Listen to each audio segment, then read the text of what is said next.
Libby and Deirdre, Rosie, Milt, I'm not going to go through all the names, but we wouldn't be here today with this revolutionary politics that can put all the oomph and the ideological necessity into fuck Donald Trump.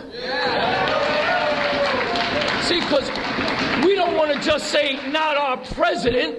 We want to say, the capitalists, it's not your country. We're taking the goddamn thing back. Now, y'all saw, and I'm so happy to be speaking right after Joe Mashawar. See, this young Arab youth came up to Boston, was on our picket lines, fought with us. When I went through 9 years of facing felonies, got out of high school, came up to testify. That's solidarity. And we had Detroit folks there all the time with us, and Baltimore and all the other cities. Well, you saw our group come in, and there were 30 of us to come down this year. We should have been more, we'll be again. But you see, the union financed that bus. The union sent money and resources out of Standing Rock. The union provides sound trucks for every Black Lives Matter demonstration in Boston. We got to understand, we got to free up the resources of the unions, because the unions belong to us. They don't belong to the labor lieutenants of capital.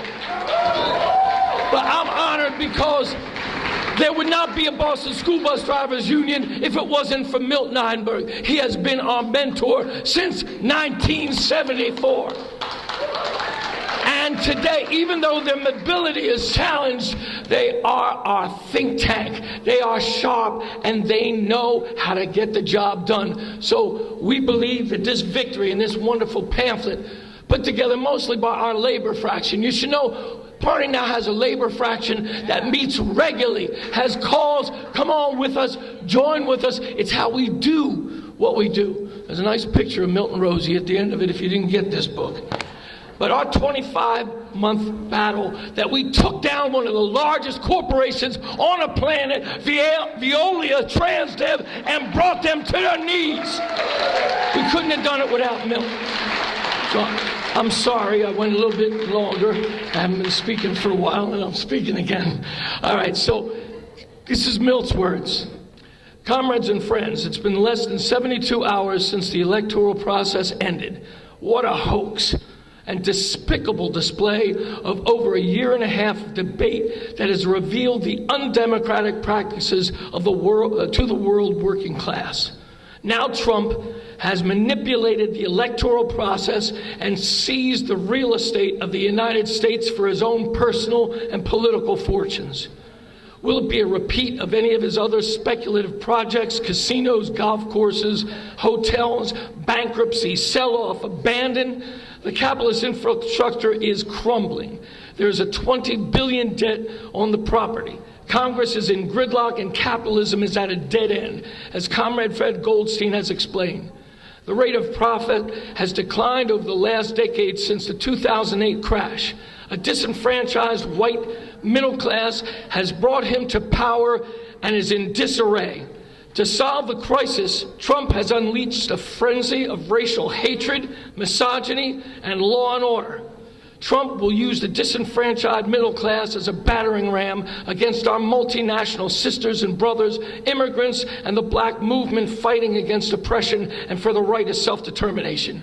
Trump will support and finance the one percenters and aid the monopoly corporate banks like Goldman Sachs, Wells Fargo to deepen and widen austerity. He offered the CEO of Chase Manhattan the job as Secretary of the Treasury. Within the last 24 hours, the Trump electoral victory has unleashed the power and spirit of fight back, particularly among the young and multinational, unemployed, underemployed, who work for starvation wages, including students on campuses in high schools and colleges. Herein lies the future.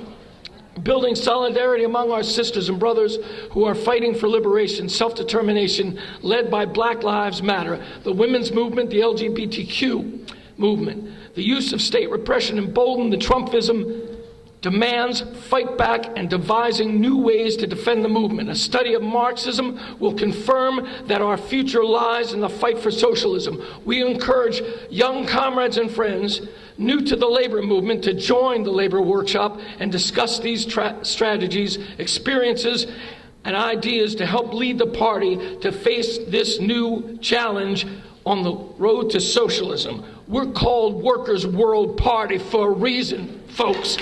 Because workers and the whole working class, those in unions, those not in unions, those employed, those not employed, those imprisoned, can shut this system down. Oh, I forgot, Scott said we meet right here after this is done.